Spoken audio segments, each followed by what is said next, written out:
पहली तो बात है कि हम लोगों की दोस्ती नहीं है। हम लोग एक तरह से भाई हैं और अपने जीवन में वो आदमी कभी भी हारा नहीं। जमीनी आदमी धरती से उठा और धरती पर ही उसने अपनी पकड़ बनाई। हमारे साथ हैं अभी अभय राम यादव जी, जो मुलायम सिंह यादव के बचपन के दोस्त हैं। आइए हम उनसे जानते हैं कुछ मुलायम सिंह यादव की बचपन की वो बातें और नेताजी बनने तक का सफ़र कैसे तय किया। बहुत बहुत स्वागत है आपका आज की खबर में अभय राम जी। धन्यवाद जी। बचपन की कुछ ऐसी बातें बताइए जो आपके बीच और मुलायम सिंह यादव के बीच है, जो अटखेलियाँ हुई होंगी, जो खेल हुए होंगे, और आपकी दोस्ती कब से है। देखिए, पहली तो बात है कि हम लोगों की दोस्ती नहीं है। हम लोग एक तरह से भाई हैं, एक ही जगह के रहने वाले हैं। बीच में थोड़ा सा रोड का कहना चाहिए रेखांकित है, जो रोड से डिवाइड होते हैं। एक तरफ से एफआई है, दूसरी तरफ हमारा गांव है नगला छवनाथ। तो हम लोग पढ़ते थे, 5वीं के बाद सभी इकट्ठे हो गए। 6वीं में जूनियर स्तर पर हम लोग सभी एक जगह इकट्ठे हो गए। स्कूलों की उस समय बहुत बेहाल था, स्कूल थे ही नहीं। प्राइमरी स्कूलों की संख्या भी ना के बराबर थे, दूर पढ़ने के लिए जाना पड़ता था। सबसे बड़ी बात यह हुई कि जब हम लोग 6वीं में स्टार्ट किए तो एक नया कॉलेज, एक नया स्कूल स्थापित किए हेवरा में, जो आज जिला पंचायत के नाम से स्टार्ट है। ये स्कूल के संस्थापक हम बच्चे लोग थे, जिन्होंने सर से 2-2 ईंट डाल करके स्कूल बनाया था। और रात को रुक करके वहीं पढ़ते भी थे और सुबह बिल्डिंग बनवाते थे। सब मिल करके एक स्कूल बना के खड़ा कर दिया। वही स्कूल से निकल कर हम लोग बाहर आए, 8वीं पास किया। उस समय 8वीं की परीक्षा बोर्ड से हुआ करती थी, तो बोर्ड की परीक्षा देने के लिए हम लोग इटावा आए। इस्लामिया कॉलेज सेंटर से 1954 में हम लोगों ने साइंस मिडिल पास किया। इसके बाद हम लोग पढ़ने के लिए करेल चले गए। तब करेल कॉलेज एल इंटर कॉलेज के नाम से मशहूर था, और वह एक जैन गोदाम में अंदर शहर में चलता था। तो पैदल हम लोग 6-7 किलोमीटर से ज़्यादा हम लोग पैदल ही जाते थे। पैदल जाना और पैदल आना। हाँ, एक विशेषता ये थी बचपन से ही मुलायम सिंह जी में कि वो बहुत खुशमिजाज और बहुत ही मनोरंजक जैसे व्यक्ति थे। हमेशा कभी पढ़ने के ये कहना चाहिए कि जैसे पढ़ने का प्रेशर होता है और उससे बच्चा कभी कभी दुखी होता है या परेशान होता है, वो उनमें आदत नहीं थी। अलमस्त रहना और अलमस्त रह करके पढ़ना। तो हम लोग जब रास्ते में इकट्ठे हो जाते थे, 4-5 लोग थे, इकट्ठे हो जाते तो रास्ते में ये नहीं था कि रास्ते में कोई ऊधम करते हुए जा रहे हैं या कुछ नहीं करना। हम लोग बैठ के चलते हुए किसने क्या पढ़ा है एक दूसरे को आदान प्रदान करते हुए चलते थे। बताते जाते थे भाई हमने आज ये तैयारी की, हमने आज वो तैयारी की। इस तरह से फिर स्कूल पहुंचते थे। स्कूल से वहाँ से हाई स्कूल पास किए, और हाई स्कूल पास करने के बाद मैं चला आया इटावा, क्योंकि वहाँ विज्ञान नहीं था। तो उन्होंने आर्ट्स ले ली, मैंने विज्ञान ले लिया। हम लोग ऐसा हुआ कि हम यहाँ आके खान पान और सारी चीज़ व्यवस्थित हो गई। तब उस समय कोई यहाँ व्यवस्था नहीं थी कि यहाँ होटल हो, कोई और चीज़ हो। तो ये आदत में था नहीं खाना वाना बनाना और ये करना। मैं बीमार हो गया। फिर हम लोग यहीं आके फिर इकट्ठे हो गए, वही फिर इधर ही आ गए। फिर ग्रेजुएशन जब किए तो साथ साथ किए। ग्रेजुएशन में साथ रहे। तो बहुत बड़ी बात मैं एक बताता हूँ आपको स्टूडेंट लाइफ की। मुलायम सिंह स्कूल लाइफ में भी एक बहुत बड़े रेस्टल थे, बहुत अच्छे कुश्ती लड़ने वाले थे, और कुश्ती उनका एक शौक था बहुत बड़ा। तो जब कभी भी फुर्सत होती थी पढ़ाई से और वैसे फुर्सत होती तो गांव में अक्सर कुश्ती के दंगल लगा करते थे। उन दंगलों में वो अंतिम जो कुश्ती हुआ करती थी वह कुश्ती लड़ा करते थे, और अपने जीवन में वो आदमी कभी भी हारा नहीं, हमेशा जीता। तो उनका ये दांव मशहूर हो गया था, उस दांव के सामने जो आ गया वो हार गया, वो चला गया। तो अच्छे खासे कुश्ती के एक पहलवान टाइप हो गए स्टूडेंट लाइफ में ही। एक दंगल में इसी तरह से जो हमारे उस समय के वर्तमान एमएलए थे नत्थू सिंह यादव, उनकी नज़र पड़ी, उन्हें इन्होंने बहुत प्रशंसा की और कहा कि आगे बढ़ो, बहुत अच्छी चीज़ है। 55 में सबसे छोटा व्यक्ति जेल गया, जेल की यात्रा की उन्होंने नेताओं के साथ, बड़े बड़े लीडर्स के साथ। इसके बाद निकल कर बाहर आए, खैर स्टूडेंट हुए, फिर पढ़ाई शुरू किया। और सबसे मार्मिक बात मैं अपनी ज़िंदगी की बताता हूँ उनकी, जो सबसे मार्मिक बात मुझे लगी कि जब वो यहाँ ग्रेजुएशन कर रहे थे उसी समय पहली बार, क्योंकि कॉलेज नया खुला था और हम लोग भी यहाँ नए एडमिट हुए थे, दूसरे बैच, पहले ही बैच के थे। छात्र संघ उसका जो चुनाव हुआ, तो मैं आज भी अपने को सौभाग्यशाली मानता हूँ। जब इटावा में रहता तो मेरे ही पास में सेटिंग हुई और ये तय हुआ कौन चुनाव लड़ेगा, छात्र संघ के अध्यक्ष का चुनाव कौन लड़ेगा। मैंने तय किया कि मैंने मुलायम सिंह चुनाव लड़ेंगे। सारे जो भी लोग थे उन्होंने माना, तैयारी की, चुनाव जीते।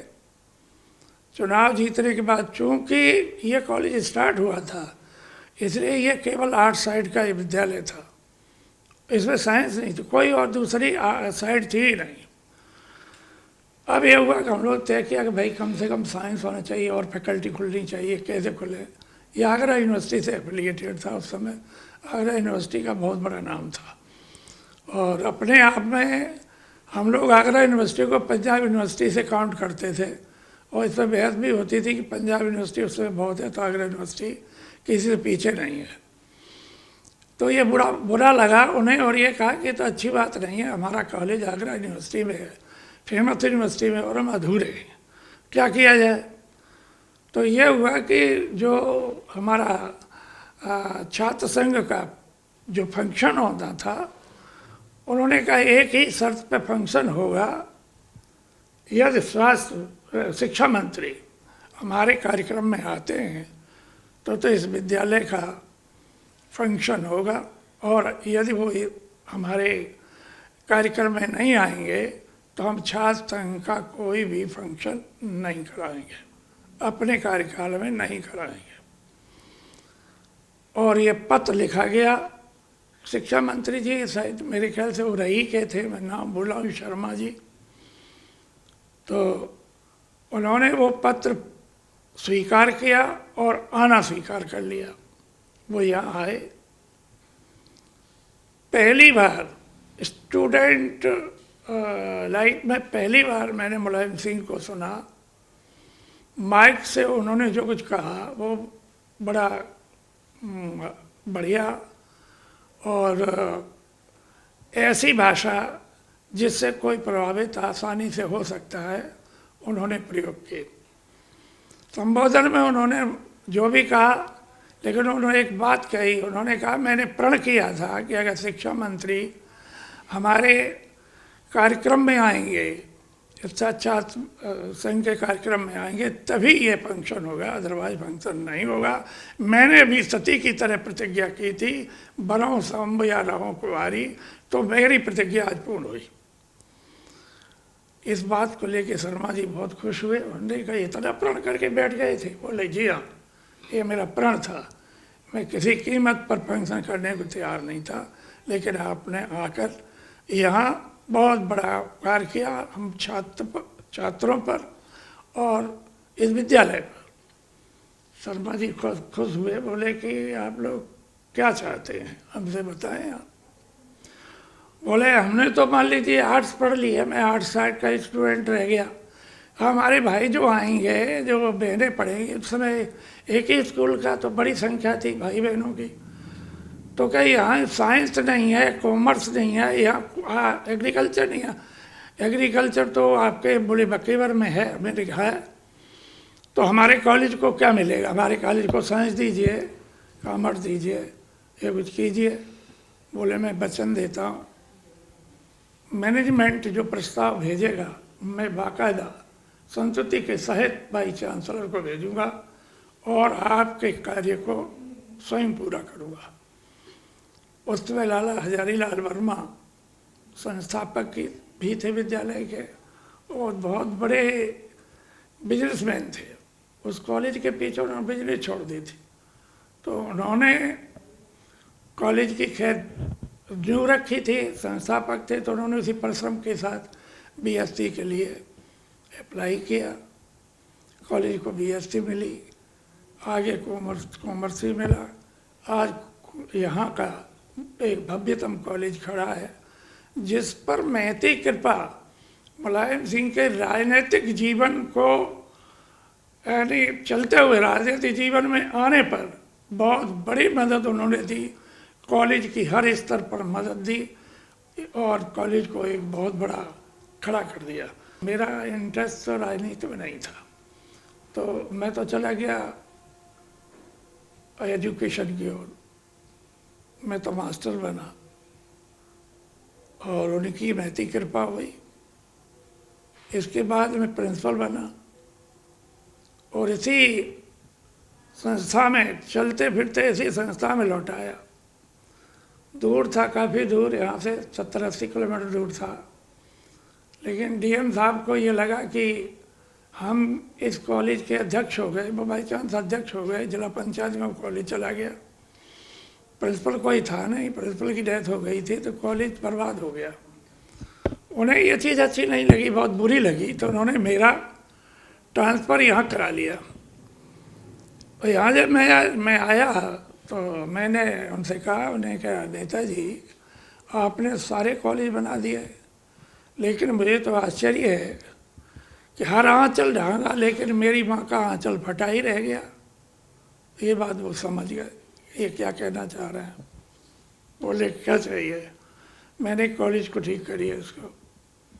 ये कॉलेज आ गया और मैंने कहा मुझे बहुत तकलीफ है ये देखकर, इसकी हालत देखकर। जो हम लोग बना गए थे उसमें इजाफा कितना हुआ, इसमें कुछ भी नहीं इजाफा हुआ, टूट गया। ये तो बाउंड्री लेस हो गया, जानवर इसमें घूमते हैं, लड़के पढ़ते नहीं हैं, बल्कि ये तो एक तरह से रजिस्ट्रेशन कॉलेज हो गया। उन्होंने उस कॉलेज को 10 लाख रुपए दिए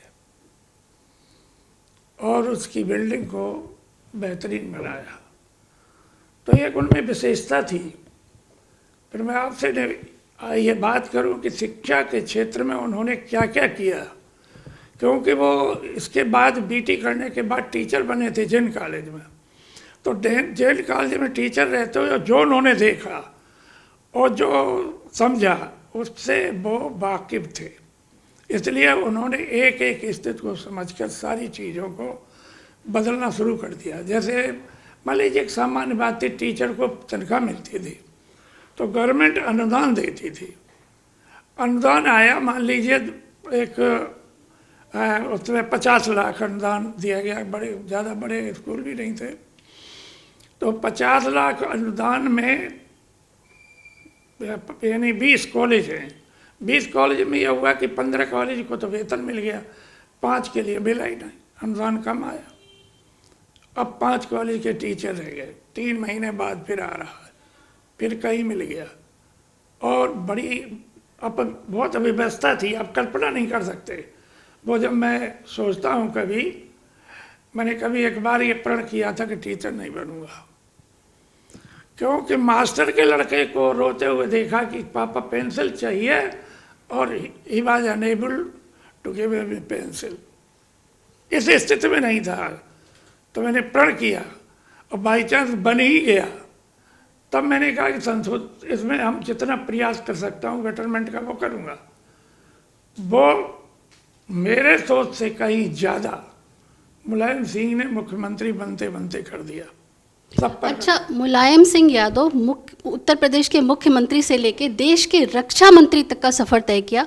उस बीच आपके रिश्ते कैसे रहे? क्या लगा आपको कि कोई देखिए, बदलाव आया है? नहीं, हमारे रास्ते बढ़िया भी रहे, मधुर भी रहे और कटुतापूर्ण भी रहे। हम लोग दोनों में, यानी एक जगह घर के भाइयों में, जैसे घर में कभी कभी हो जाती तो यूँ हो जाती है, और खूब खिंच गई, ऐसा नहीं है, नाराज़गी भी हो गई, लेकिन नाराज़गी ऐसी नहीं थी कि मर जाएंगे कि जी जाएंगे क्या कर जाएंगे, लेकिन बड़े प्यार से तब भी हम लोग आपस में जिए और चले, और फिर एक थे, जैसे तैसे होगा, कोई फर्क नहीं था। ये उनकी विशेषता थी।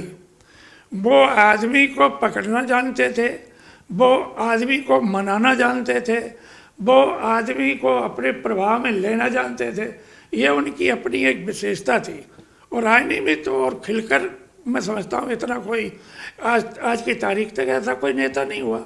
मैं आज भी मैं समझता हूँ कि ऐसा कोई नेता नहीं है जिसने किसी के साथ संबंध न बिगाड़ा हो और सबके संबंध रखते हुए सबके साथ मिलकर सरकार चलाई हो।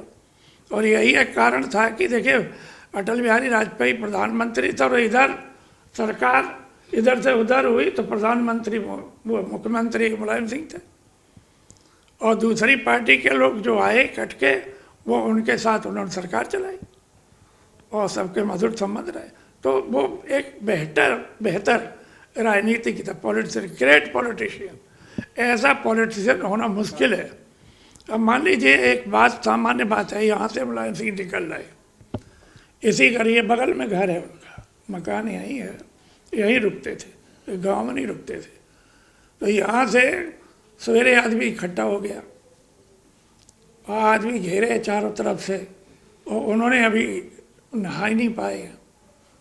तो पहला तो काम ये करते थे कि वो टहलने आते थे नीचे, ऊपर से उतरे नीचे टहलने आए।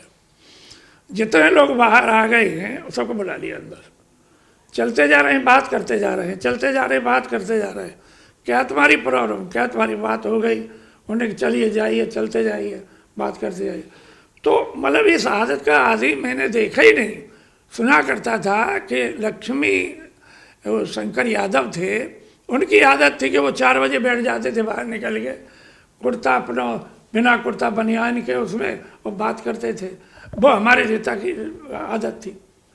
एक बार आपसे अगर मुलाकात हो गई है तो किसी कॉस्ट पर मुलायम सिंह भूलने वाले नहीं हैं। दूर से आपको पहचान लेंगे, आवाज़ दे के बुला लेंगे, अरे भाई वहाँ क्यों खड़े, इधर आ जाओ। रास्ता जा रहे हैं, यहाँ से गाड़ी से निकल रहे हैं और रास्ते में आदमी कोई खड़ा दिख गया, गाड़ी रुक गई, रोक दो भाई, बोले कैसे खड़े हो?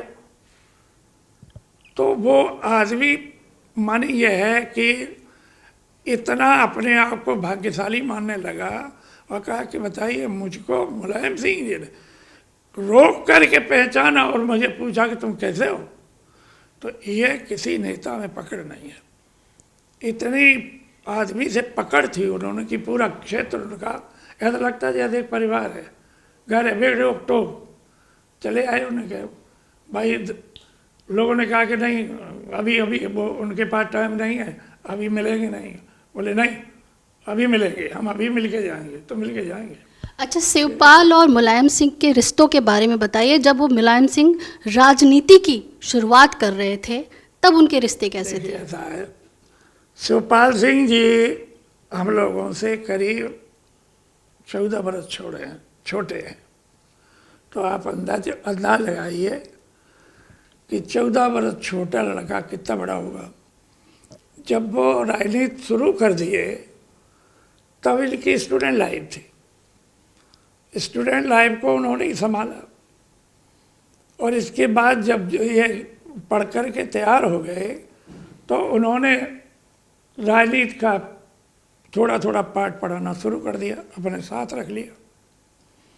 साथ रहे, यहीं रहे इटावा में, साथ रह कर के देखा, समझा।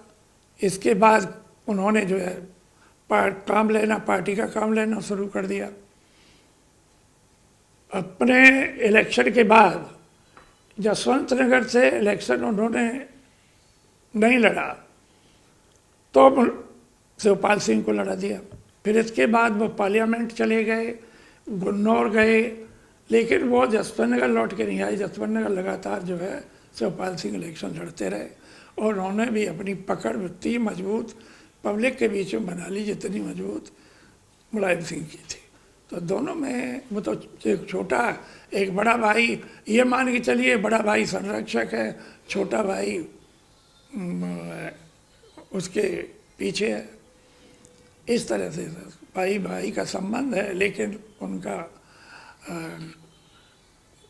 क्या बताएं, जज्बा बहुत बड़ा है मुलायम सिंह का। अच्छा, मुलायम सिंह यादव को नेताजी के नाम से भी जाना जाता है, ये नाम कैसे पड़ा? नेताजी असल में ये देखिए, मैं भूल रहा हूँ, ये किसी का दिया हुआ नाम है, तो फिर उन्हें नेताजी कहने लगे। ये उनके कई एक नाम थे, क्या बताएं। बचपन में छोटे में जब वो MLA हो गए तब भी विभिन्न नामों से उन्हें लेते रहे लोग। देखिए, नारा दिया था ना, नारा कि वो जिसका जलवा कायम है उसका नाम मुलायम है। धरती पुत्र कहा गया। धरती पुत्र किस लिए कहा गया उन्हें कि उस ज़मीनी पकड़ थी। अपने किसी भी कार्यकर्ता को वो इतना नज़दीक, हर कार्यकर्ता ये समझता था कि मैं सर्वाधिक मुलायम सिंह के नज़दीक हूँ, मेरी कोई दूरियां नहीं है। तो ज़मीनी आदमी था, धरती से उठा और धरती पर ही उसने अपनी पकड़ बनाई, वो धरती पुत्र कहलाया। तो ज़मीन से जुड़ा, और हर आदमी उसका कहीं कोई हो, वो आदमी ऐसा नहीं था कि कहीं निराश हो जाए।